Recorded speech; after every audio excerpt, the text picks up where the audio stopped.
আসসালামু আলাইকুম। আজকে আমি আপনাদেরকে দেখাবো একটি Samsung mobile phone storage full হয়ে গেছে। এখন এই ফোনটি রিসেট করে এখন আমি আপনাদেরকে দেখাবো। এখানে আমি চালু ফোন কিন্তু কাজ করে, সব ঠিক আছে, কাজ করে, কিন্তু সেটে প্লে স্টোর চালু হচ্ছে না। প্লে স্টোর চালু না হওয়ার কারণে আজকে আমি এই ফোনটি রিসেট করব। রিসেট করলে এটা আবার নতুন করে প্লে স্টোর চালু হবে। তো আপনাদেরকে দেখাবো কিভাবে আপনারা ফোন রিসেট করবেন। অ্যাবাউট ফোনে যাবেন, যাওয়ার পর সেটিংয়ে যাবেন। সেটিংয়ে যাওয়ার পরে এখানে সব সেটিং আছে। এটা হচ্ছে আপনার এই সেটিং অ্যাবাউট আসতে হবে। অ্যাবাউটে এসে একটি সেটিং আছে, এটা হচ্ছে যে আপনার ফ্যাক্টরি রিসেট এরকম লেখাও থাকবে। অনেক সময় ফোন রিসেট এরকম লেখা থাকে, অনেক সময় দেখবেন ফোন মেমোরি রিসেট এভাবে লেখা থাকবে। এক এক ফোনে এক এক ধরনের লেখা থাকে। আপনারা সবসময় সেটিংয়ে গিয়ে ফ্যাক্টরি রিসেট ওই সেটিংটা বেশি ফোনে থাকে, ওইটা চেক করবেন। ফোন রিসেট এই নিচে আসে, ফোন রিসেট এই যে ফরম্যাট হয়ে যাচ্ছে। একটু অপেক্ষা করলেই ফরম্যাট লিঙ্ক ফোনটি অফ হবে। অফ হওয়ার পর ফোনটি নিজে নিজেই বন্ধ হয়ে এবং চালু হবে। ফোনটি রিসেট হোক, এর মধ্যে আমরা অন্য কথা বলি।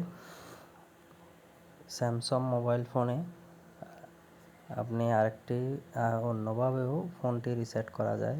এই পাশে ভলিউম এবং প্লাস বাটনটা ধরে চেপে ধরেও ফোনটি রিসেট করা যায়। রিসেট করলে কিন্তু একটা সমস্যাও আছে। ভলিউম বাটন প্লাস মাইনাস চেপে ধরে যদি আপনি ফোনটি রিসেট করেন হোম বাটন সহ, তাহলে অনেক সময় দেখা যায় ফোনে এফআরপি লক চলে আসে। এফআরপিটা যারা মেকানিক্যাল কাজ করে তারা এফআরপি লক বললে বুঝবে, কিন্তু সাধারণ মানুষ এমনি এফআরপি বললে বুঝবে না। সাধারণ মানুষ জানে ওইটা একটা ওয়াইফাই লক, ওয়াইফাই অথবা প্লে স্টোর লক। অনেকে প্লে স্টোরের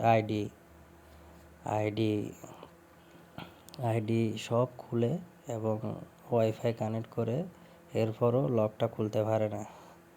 তো এটা হচ্ছে একটা সমস্যা। এটা এফআরপি লকটা যতক্ষণ না বাইপাস না হয় এতক্ষণ এফআরপি লকটা থাকবে। ওই ফোনে এফআরপি লক বাইপাস করলে তারপর আবার নতুন করে চালু হবে। ওইটাও আপনারা এফআরপি লক বাইপাস করতে পারবেন, কিন্তু একটু কষ্ট হবে। এর চেয়ে মোবাইলের দোকানে গিয়ে 100 টাকা দিয়ে ওনাকে 100 টাকা 80 টাকা দিয়ে এফআরপি লকটা বাইপাস করতে পারবেন, এটাই ভালো হয়। আর আপনি যদি বাইপাস করেন তাহলে সময় লাগবে এবং অনেকগুলো ভিডিও দেখতে হবে। দেখার পর অনেক সময় দেখবেন অনেক ভিডিওর সাথে আপনার মোবাইল ফোনের সাথে মিল নেই, তখন কিন্তু আপনি ভিডিও দেখেও কোনো লাভ হবে না, অনেক সময় যাবে। এর চেয়ে আপনি মোবাইলের দোকানে গিয়ে ফোনটি রিসেট করে নিয়ে আসলে অনেক ভালো হয়, আপনার সময় বাঁচবে এবং দ্রুত কাজটা হয়ে যাবে। ফোনটি স্যামসাং লোগো এসে একটু দাঁড়ায় আছে, কারণ ফোনের সব ডাটা ডিলিট হয়ে যাচ্ছে, এই কারণে একটু দাঁড়ায় আছে।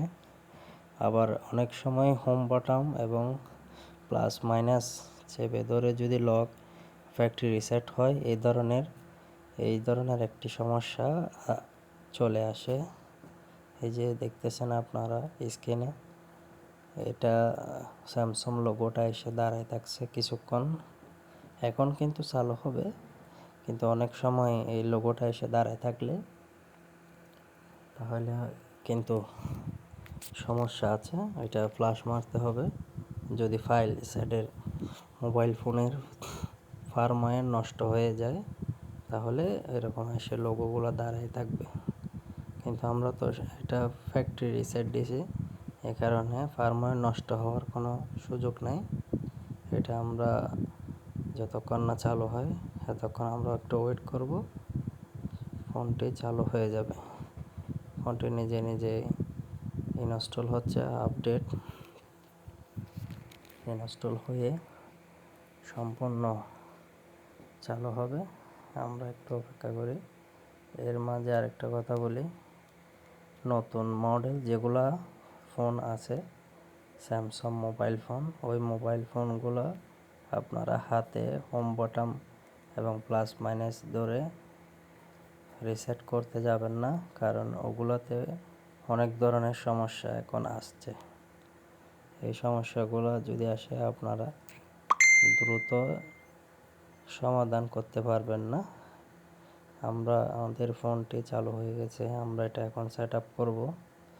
কীভাবে আপনি ফোনটি যখন ফরম্যাট হওয়ার পরে আপনি কিভাবে ফোনটি সেট আপ করবেন এটাও এই ভিডিওতে দেখে ইনস্টল হয়ে যাচ্ছে। আমরা এখন সেট আপ করে নিচ্ছি। আমাদের ফোনে কোনো ধরনের এফআরপি লক আসেনি, আমরা ডাইরেক্ট ইনস্টল করে নেব। ফোনটি ইনস্টল এই দেখছেন আপনার, ইনস্টল করে নিলাম আস্তে আস্তে। নেক্সট ক্লিক করবেন। এরপর এখানে স্কিপ দিবেন সামনে, যখন এখানে জিমেল আইডি দিবেন না, জিমেল আইডি দিলে লেট হবে।